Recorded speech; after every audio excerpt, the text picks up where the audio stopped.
temas más con Galicho Scofi. Ella es abogada y columnista de Animal Político, a quien le agradecemos que esté con nosotros a través de Mega Noticias MX. Buenas tardes. Hola, buenas tardes nuevamente, muchas gracias. Qué gusto saludarte, Galicho, porque hace un par de horas estaba leyendo tu Twitter y estabas escribiendo algo que me llamó mucho la atención y que dice así: muchas inmobiliarias y constructoras generan grandes pérdidas al erario, afectaciones a familias, fraudes y corrupción. Y justamente ese es el tema del día de hoy, comprender lo que ocurre cuando existe impunidad en fraudes bancarios e inmobiliarios y que nos ayudes a entender. Explícanos cómo es que puede ocurrir un fraude inmobiliario. Bueno, hay que entender que el concepto de fraude, por definición, independientemente del tipo de fraude del que estemos hablando, implica un dolo. Nadie comete un fraude sin querer, ¿no? Siempre que hablamos de fraude es que una persona está ofreciendo una cosa que sabe que no está o que tiene alguna deficiencia o algún problema. Entonces, esto se ha dado mucho en el sector inmobiliario a través tanto de los esquemas de especulación inmobiliarios, pero también incluso a través de políticas públicas, como es el tema de la vivienda social, tal y como se dio entre los 2000, 2012 más o menos, en los cuales hubieron pues muchos fraudes también a familias que adquirían a través de créditos Infonavit, Fobiste, pues una vivienda. Pero también se da hoy día a través de, por ejemplo, inversiones en, por ejemplo, los lotes de inversión que se han hecho muy populares a nivel nacional, sobre todo en la región de la península de Yucatán. Estos lotes que se ofrecen con la promesa de que en 10 años va a haber una demanda por la cual mucha gente va a estar dispuesta a pagar grandes cantidades de dinero. Entonces muchas personas ponen sus ahorros o bien se endeudan o solicitan créditos para comprar estos lotes pensando que van a poder revenderlos a futuro. Entonces, en este contexto, como el que se da en la península de Yucatán, nos encontramos a dos problemas. Primero, el tema de los fraudes, es decir, gente que paga por estos lotes y luego se encuentra con sorpresas como, por ejemplo, que estos terrenos realmente estaban en tierras ejidales todavía, o por ejemplo, que realmente eran zonas o áreas naturales protegidas, o bien que quien les vendió realmente no tenía los títulos de esos terrenos. Es decir, se dan muchos fraudes, aprovechando que hay un gran interés, sobre todo de gente de varios estados del país, en invertir en Yucatán.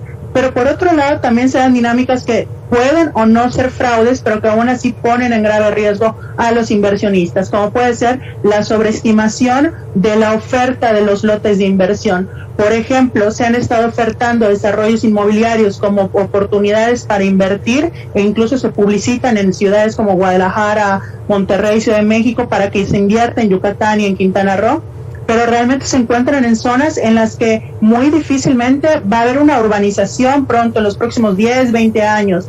Por ejemplo, se ofrecen terrenos a gente de Guadalajara, Ciudad de México, Monterrey, asegurándoles que están a 30 minutos de la playa. Que un terreno hasta 30 minutos de la playa parece una super oferta para estos contextos en los cuales ir a la playa implica pues tránsitos de horas por tierra, incluso vuelos de avión.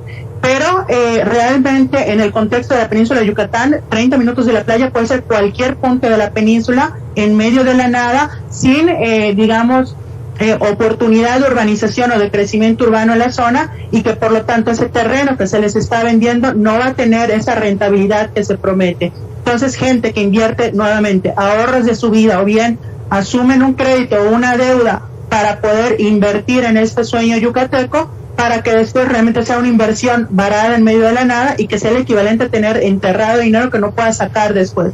¿Por qué? Porque difícilmente va a haber gente a futuro que quiera comprártelo. Entonces vemos como también estas dinámicas que puede haber fraude, es decir, gente que ofrece terrenos que sabe que nunca se van a urbanizar, o bien gente que realmente cree pero tiene un pésimo análisis de lo que realmente está ocurriendo en el sector inmobiliario, que en ambos contextos, con o sin dolo, puede generar una grave afectación al patrimonio de las personas que con esta euforia de la especulación desean invertir en la península de Yucatán. Esto que mencionas de la península de Yucatán, y entiendo que tiene que ver mucho con el Tren Maya, con la construcción, es decir, una proyección a futuro que pudiera llegar a ser algo muy redituable, estos lotes cercanos y demás. Así lo entiendo, los lotes de inversión, que digamos no necesariamente es un sitio para que nos vayamos a vivir, sino es un sitio que va a tener una buena plusvalía y que después voy a poder tener una ganancia importante. ¿Es así? Así es, de hecho las mismas autoridades encargadas del Tren Maya han advertido de posible especulación y fraudes que se puedan dar en torno al Tren Maya. Entonces vemos cómo ahorita se están ofertando terrenos con la promesa de que van a tener una rentabilidad muy alta porque están cerca de una estación o paradero del Tren Maya. Hay que recordar que en la península de Yucatán hay muchos paraderos turísticos porque es una zona de alta demanda turística y ningún paradero ha generado nuevas ciudades o un desarrollo, crecimiento en estas poblaciones donde se encuentran que ameriten desarrollos inmobiliarios de, por ejemplo, 200, 300 casas.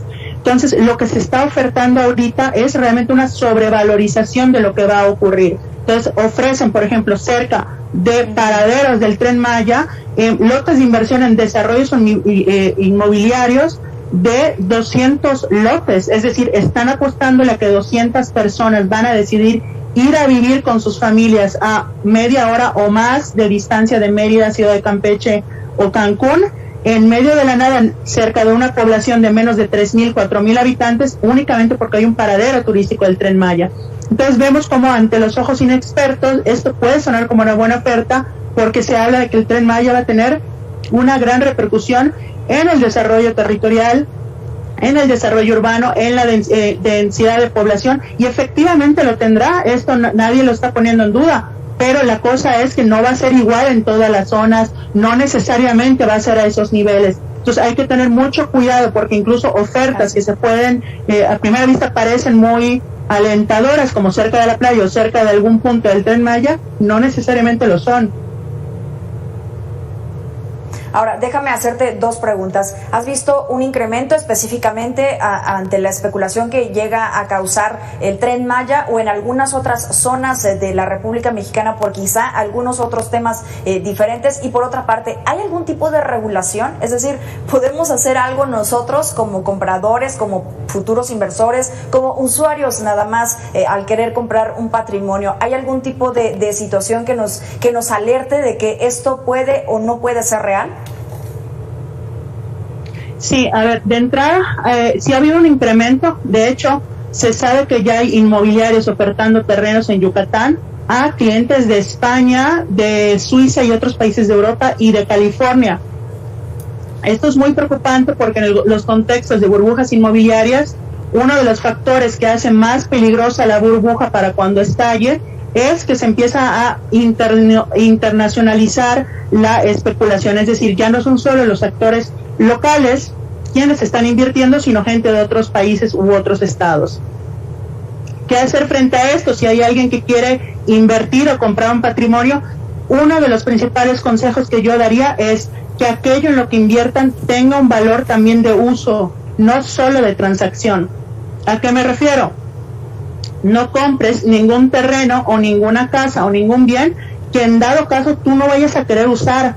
¿Por qué? Porque si en un escenario desalentador a futuro nadie te lo quiere comprar para recuperar esa inversión, que bueno, sea un inmueble que tú vayas a usar, ya sea como casa de campo, segunda casa, ya sea para que tus hijos vivan en él, pero nunca comprar un inmueble que tú no usarías, porque si solo le das valor de cambio y luego ese valor de cambio no llega, te quedas con un inmueble inservible. Entonces siempre pensar, este lugar donde yo estoy comprando un terreno o una casa sería un lugar al que yo me iría a vivir, ¿tendría sentido que alguien quisiera vivir acá? ¿O solo me estoy basando en esta promesa que me están dando los brokers inmobiliarios? Entonces hay que tener mucho cuidado, sobre todo porque no hay información como para contrastar. El mercado inmobiliario es muy opaco, no hay una forma en que podamos ir a un registro o checar algún tipo de estadísticas que nos confirmen que un terreno va a tener cierta plusvalía. Entonces yo creo que el principal consejo sería siempre comprar también con valor de uso, no solo de cambio. Esto que acabas de mencionarnos, que es muy opaco, esto me parece también, pues, el estar involucradas las autoridades en medio de esta situación. Hoy escuchaba a uno de los abogados que litigan en el estado de Veracruz y él nos hacía referencia de que en el caso de los despojos también hubo un incremento durante esta pandemia. ¿Qué datos tienes tú al respecto a nivel nacional? Bueno, a nivel nacional, en general, lo que sabemos es que la pandemia iba a generar desalojos, eso es un hecho. ¿Por qué? porque obviamente con la pandemia viene la crisis económica, con la crisis económica viene imposibilidad de pago de arrendamiento. Recordemos que el arrendamiento es la principal fuente de ingresos de la clase media, de la principal fuente de acceso a la vivienda de la clase media, pero sobre todo de la población joven. Entonces, evidentemente se hubo un disparo de desalojo, sobre todo en Ciudad de México, porque se sabe que en otros estados igual.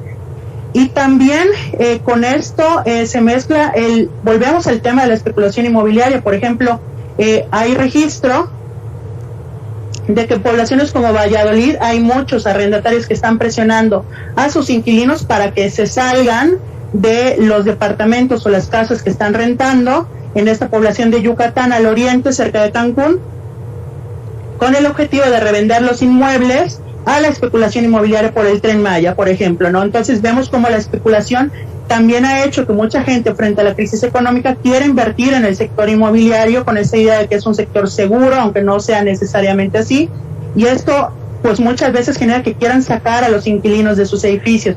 Lo vemos también en Ciudad de México, cuando se compran edificios completos de departamentos con gente viviendo allá, y los nuevos propietarios no respetan los contratos de arrendamiento que ya existen. Entonces sí ha habido un incremento, sobre todo en el caso de la pandemia, pues con el riesgo de que es más difícil que las personas puedan acceder a una vivienda alternativa una vez que son desalojadas. Y con el caso de los despojos, bueno, pues en general el delito de despojo ha sido un grave problema con el surgimiento de las mafias inmobiliarias, y hasta ahorita no hay ninguna acción del gobierno para identificar cómo operan, para generar un perfil de las personas que están operando en estas mafias que ya están en todo el país, para identificar cuáles son sus modus operandi, cuál es el contexto en el que se dan. Entonces, a mi parecer, yo creo que la situación con las mafias inmobiliarias, y allá sí, es más o menos parejo en todo el país, tanto en el norte como en el centro, como en la costa del Pacífico, como en el Golfo y la península de Yucatán, que requiere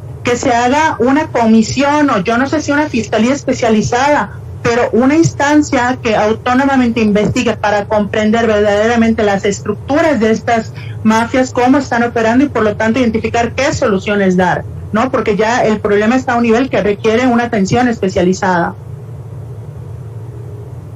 Así es, y pareciera que son grupos criminales los que están operando esta situación, y hay que verlo así, como un tema también incluso de seguridad. Calicho Scofield, muchas gracias por haber estado con nosotros aquí a través de Mega Noticias MX. Muchas gracias a ustedes. Muchas gracias y buenas tardes. Hagamos una pausa, es breve y regresamos con más.